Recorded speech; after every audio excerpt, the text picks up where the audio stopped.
Good afternoon, boys. How are we?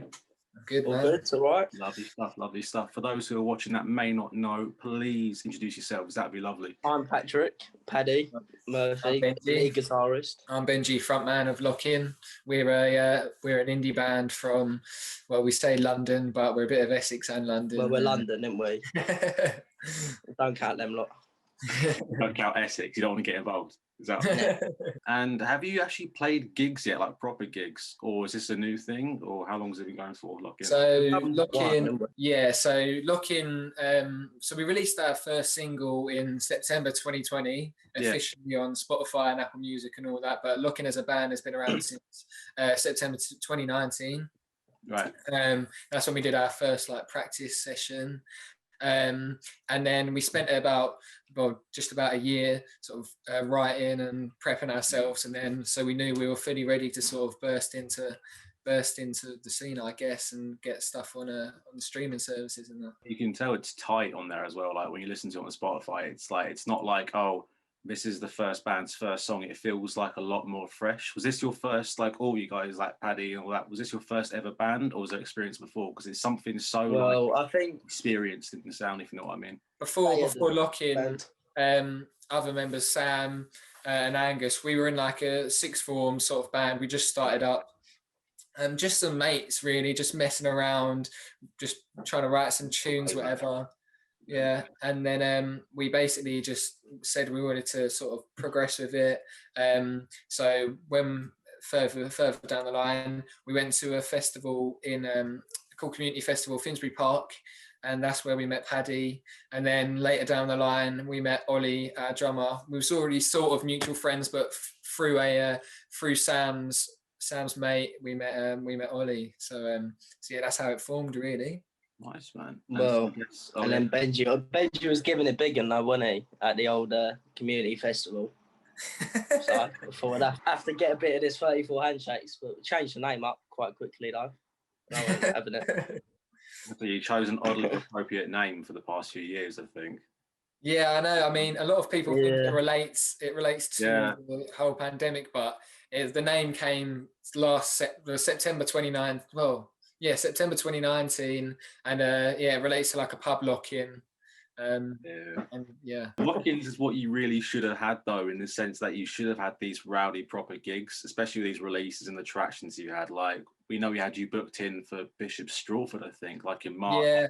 Then it was July, but now it's just in the Phantom Zone. How frustrating has it been for you guys, especially with the traction of getting off these songs, like I said, to not be able to play them and gig them? I don't know. I think it's quite easy to be skeptical or dour about it. I wouldn't say it's obviously everyone wants a gig. That's the pinnacle of it. But it's allowed us to realise how we weren't ready for certain gigs that were lined up. Yeah, and how we are now. Yeah, it's sort of we've got the tunes ready, and we've obviously had the free releases already. So it's obviously we're eager to get on stage and to get gigging, but at the end of the day, we're in a pandemic that we don't have much control over it, and we're just sort of ready to seize the moment when we can get on the stage. Do you know what I mean? Totally. Yeah, I think it's good to have a decent level head of it, like you said, just to be able to go, okay, this is whatever. We'll just focus on these things while we can. It's a mature outlet. It's a mature way of looking at it, and again, it's paying off. Steve Lamacq spun your tune, for God's sake.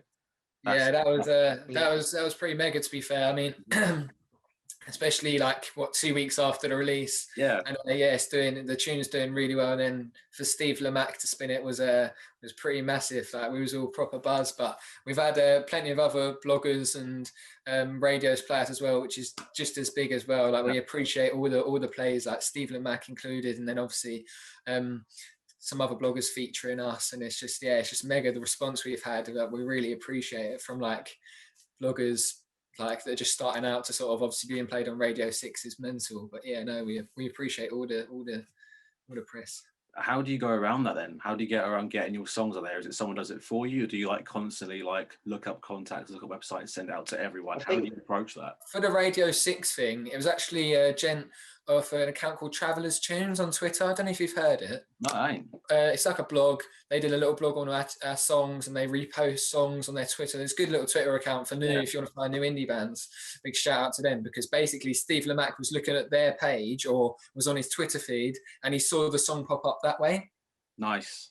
Bearing in mind, we obviously, you do try to push the songs to people and things like that, but it just happened so that he saw it on Twitter. So we were quite lucky in that respect, that he actually just saw us while he was scrolling one day. Do you know what I mean? So proper lucky. I was just saying, I think the way we go about it with Instagram more than anything, and Facebook, of course, it's a constant sort of pushing out on Instagram, and all them bloggers and stuff like that they bring more audience to us as well. I'd say there's people that read like what they put up weekly, and if they're interested, they come over, and you get more from Instagram. And I think the sole thing has been Instagram, really, and whoever, like Rise and Benjy, who look after that. Definitely. Yeah, and I mean, the reason that obviously Steve Lamacq and the Radio 6 player is absolutely mental. And like Steve Lamacq obviously is like in the indie scene and rock scene, like he's massive figure, obviously ex-Radio 1 DJ. But even if a small blog puts us out or anything like that, you never know exactly who can see it. It might be, do you know what I mean? Like as an example is this. I mean, look, Steve Lamacq saw us on Travelers Tunes, I think. Yeah, so anyone can see anything at any time. So we appreciate all the bloggers and yeah. I mean, it's why we like doing this sort of thing as well, because like obviously it's like a weekly content thing for us, just to chat to artists about anything. But also like we don't know where this could end up, and that's an exciting thing for anyone who's involved in it. Because we got a whole back catalogue of so many like small independent like venues and bands who can just trail through this, and they can pick up bands like you guys, and like understanding how we can adapt to these sort of things like Instagram and really push it to our advantage. Yeah, definitely, for sure. And like you sell yourselves so well online. Like I want to say in terms of like the fashion and the aesthetic as well. I feel like you've got an eye for that as a band. You know not only how you sound, but also you've got the look to complement that.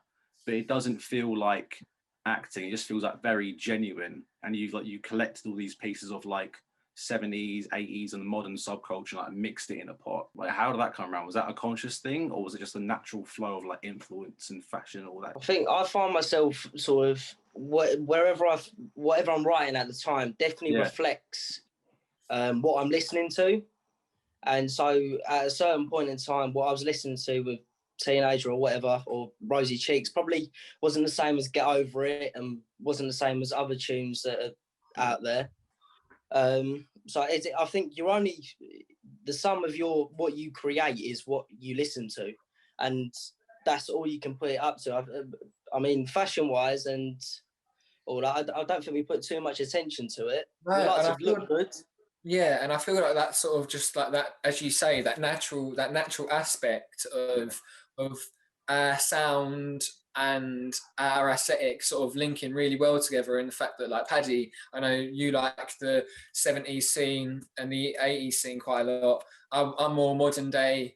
I know Sam's, and you like a bit of Britpop stuff as well. Sam, we all sort of merge in the Britpop way. So like through the decades, I feel like we've all taken something from the 70s and sort of since the 70s to current day, and we all mix and match with what we wear. I mean, yeah, we don't like to sort of... You don't want to put it in like the singular box though.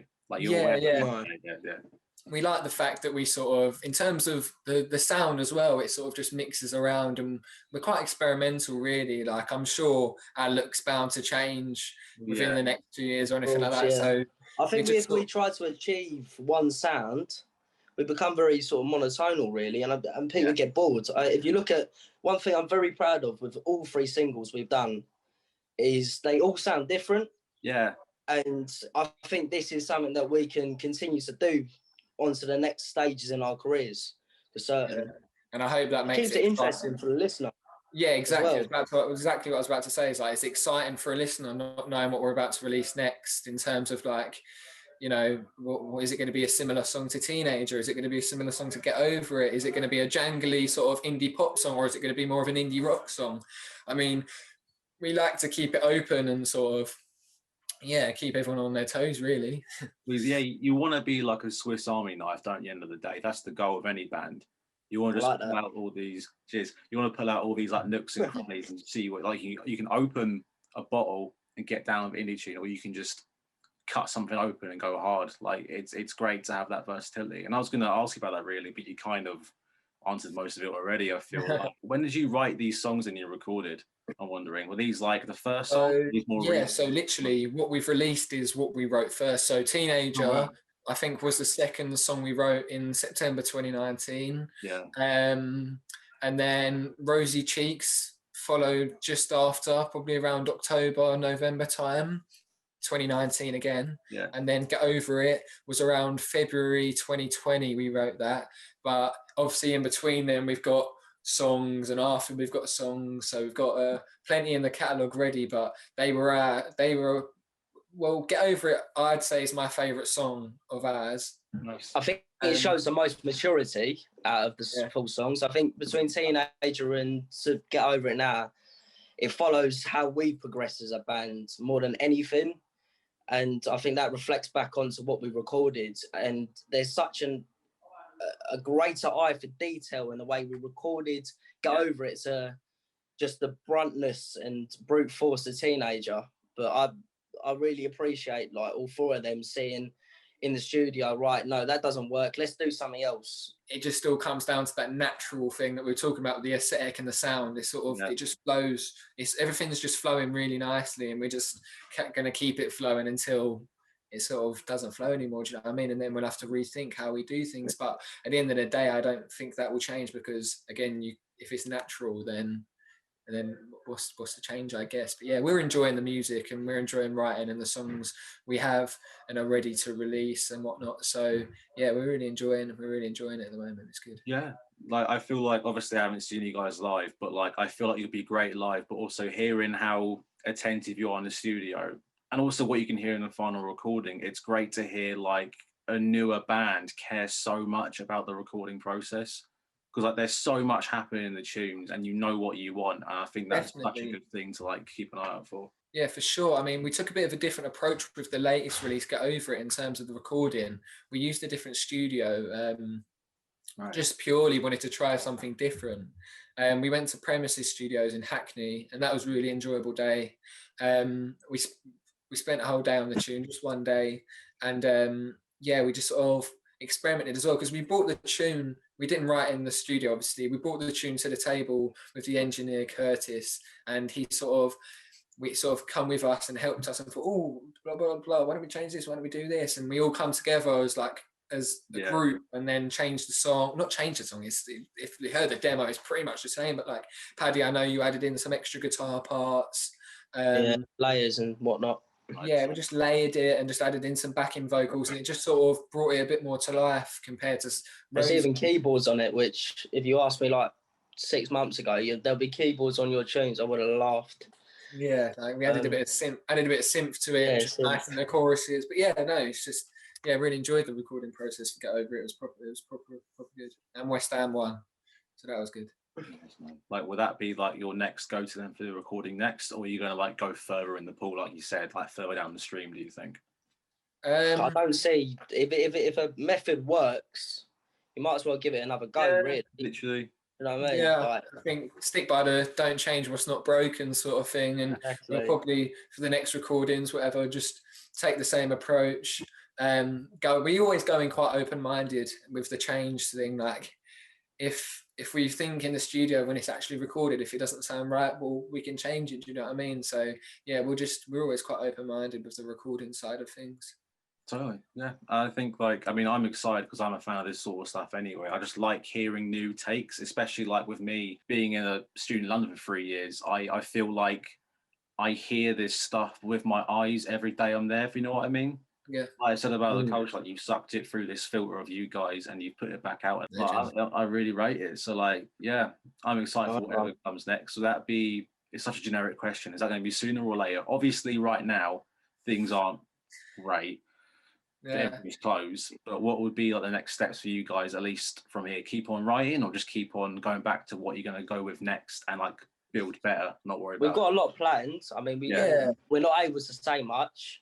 I think it's just we're going to find the happy medium with writing, releasing, and hopefully at some point gigging. Do you know what I mean? Hopefully we'll be able to get out there again and because you don't want to stop writing, because we like through the first lockdown we sort of found most of our sound through that, and especially like being at home by ourselves a lot of the time, it's good to sort of just keep writing and just sort of pushing on with that. But then at the same time, we do have that catalogue of songs we were talking about, ready and waiting, really. So yeah, we'll just sort of it's always good though when you're writing new songs.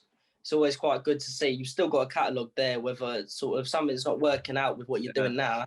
You can look back at the catalogue and go, right, we'll do this and we'll try and put a new twist onto it when we come into the studio.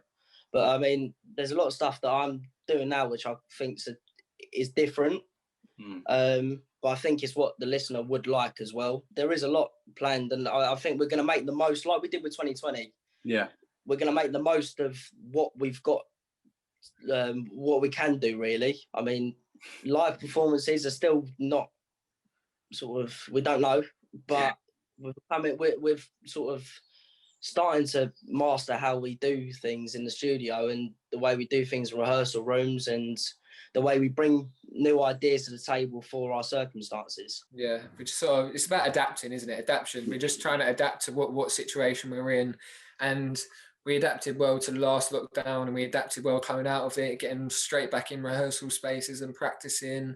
So yeah, now it's just a matter of adapting to where we are currently and then readapting again. It's just, it literally is adapting all the time. Yeah. Don't stick with what we got. Don't think that we're going to stay where we are, or don't think we're not going to come out of it, sort of thing. Just deal with the situation as it comes. Literally, yeah. I mean, you said it best earlier on. Like, if it ain't broke, I don't need to fix it. You can keep exactly. Going. We'll just carry on writing how we write, what suits us best, and then see what comes out the end of it. Good stuff, man. Boys, this has been an absolute pleasure having you on this afternoon. Thank you very much for swinging by. Likewise. Thanks for having us, Mika. Appreciate that. Man. Last question, real quick, generic one before I let you go. Is there any music local to you guys or venues you want to shout out? Anything like that at all? Anything you want to talk about? Obviously, local to home, we're at Hearts Day Success. Obviously, got the Horn in Bishop Stortford where we was meant to be playing. Great little venue. I think the pub's called the Half Moon, but the venue's called the Horn. And then in London, little venues like we love the O'Meara. It's a great little venue. Old Blue Last, and then Water Rats is a good venue as well. But Water Rats is class. Quality. And from Stoke called the Underclass. Underclass, big up. That's not quite local to us, but we get on well with them. They're a good bunch of lads. And a band from Bishop Stortford called Darlings band. They're a decent little band. So yeah. Skinner Brothers, they're quite good. Well, I'll put that in there. Nice one. That's about it. Really. Thanks for having us, Mika. Really appreciate that, mate. Lock in, easy, yeah. Cheers. Nice one. Thank you very much. Cheers for that, mate.